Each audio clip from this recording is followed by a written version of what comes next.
Yes friends, now our next topic is branches of accounting. ठीक है, तो basically 3 types की अकाउंटिंग हमने पढ़नी है। ठीक है, 11th-12th में हम पढ़ेंगे फाइनेंशियल अकाउंटिंग, और जब आप ग्रेजुएशन लेवल पे आप पढ़ोगे cost accounting and management accounting, right. तो फाइनेंशियल अकाउंटिंग क्या है? फाइनेंशियल अकाउंटिंग बेसिकली एक जनरल अकाउंटिंग है जिसमें वो सारे स्टेप्स फॉलो किए जाएंगे, सारे प्रोसेस फॉलो की जाएगी जो हमने प्रोसेस ऑफ अकाउंटिंग में पढ़ी। ठीक है, वही identification of business transactions, measuring the transactions, recording, classifying, summarising, ठीक है, एनालिसिस एंड कम्युनिकेटिंग। तो वो सारे स्टेप्स फॉलो करके इसमें क्या किया जाता है? प्रॉफिट एंड लॉस अकाउंट बनाया जाता है, ताकि बिजनेस ने कितना एक अकाउंटिंग पीरियड में प्रॉफिट अर्न किया वो पता लग सके, और बिजनेस की फाइनेंशियल पोजीशन क्या है वो हमें पता चल सके। ठीक है, तो profit and loss and financial position, इन दोनों टर्म्स को हमने ध्यान से समझना है। The main purpose of this branch of accounting is to find out the profit and loss during specified period.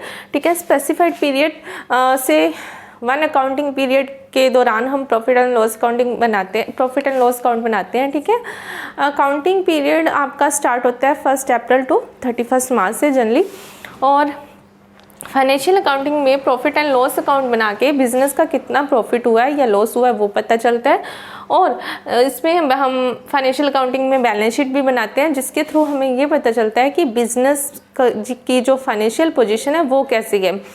Balance sheet, financial position, basically ये term wealth से रिलेटेड है बिजनेस की। ठीक है, एक ब्रॉड टर्म है जिससे हमें ये पता चलता है कि बिजनेस की जो प्रॉपर उस टाइम तक कितनी एसेट्स हैं, लाइबिलिटीज़ हैं, वो सारी चीज़ें भी हमें फाइनेंशियल पोजीशन के अंदर आती हैं। ठीक है, and next one is cost accounting. Cost accounting is most of the factory accounting. ठीक है, the main purpose of this branch of accounting is to ascertain the cost relating to various activities of business and to have cost control, right। जो ये cost accounting है basically जहाँ manufacturing होती है, manufacturing factories वगैरह में cost accounting की जाती हैं।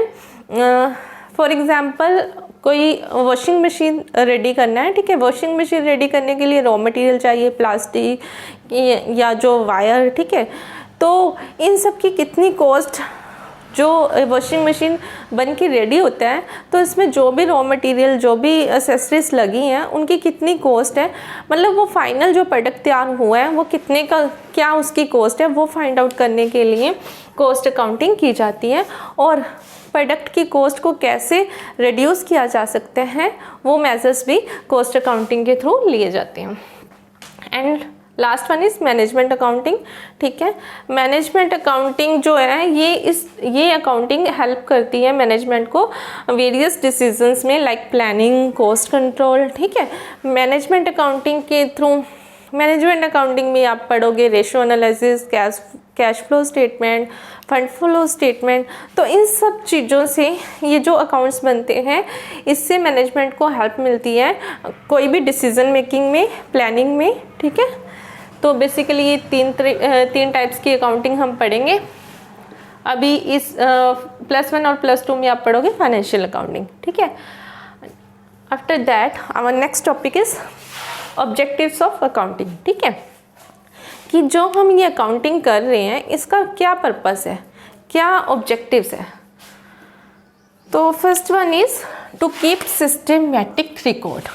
ऑब्वियस है, अगर हम अकाउंटिंग करेंगे ही नहीं, अकाउंट्स बनाएंगे ही नहीं, तो जो बिजनेस में जो भी ट्रांजेक्शन्स हो रही हैं, डेली सेल परचेज की या अदर जो भी ट्रांजेक्शन्स है, उनको हम रिकॉर्ड कैसे कर पाएंगे। ठीक है, तो रिकॉर्ड करने के लिए, सिस्टमेटिक रिकॉर्ड रखने के लिए अकाउंटिंग जो है वो ज़रूरी है। ठीक है, and next to calculate the profit and loss.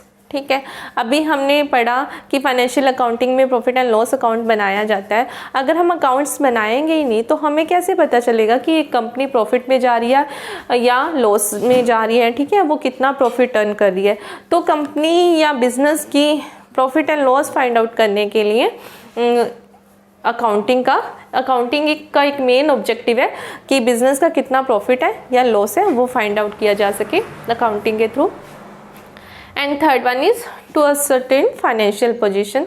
ठीक है, अभी ये भी पॉइंट हमने डिस्कस किया कि फाइनेंशियल पोजीशन क्या है, is basically broad term and related to the wealth of the business, ठीक है, जिसके थ्रू हमें ये पता चलता है, इसमें बैलेंस शीट बनाते हैं हम अकाउंट्स में, और जिसके थ्रू हमें पता चलता है कि बिज़नेस की जो है फाइनेंशियल पोजीशन कितनी है, क्या है, मीन्स कितने बिज़नेस ने अपनी एसेट्स क्रिएट की हैं, कितनी उसकी लाइबिलिटीज़ हैं, तो वो चीज़ पता करने के लिए भी अकाउंटिंग की जाती है।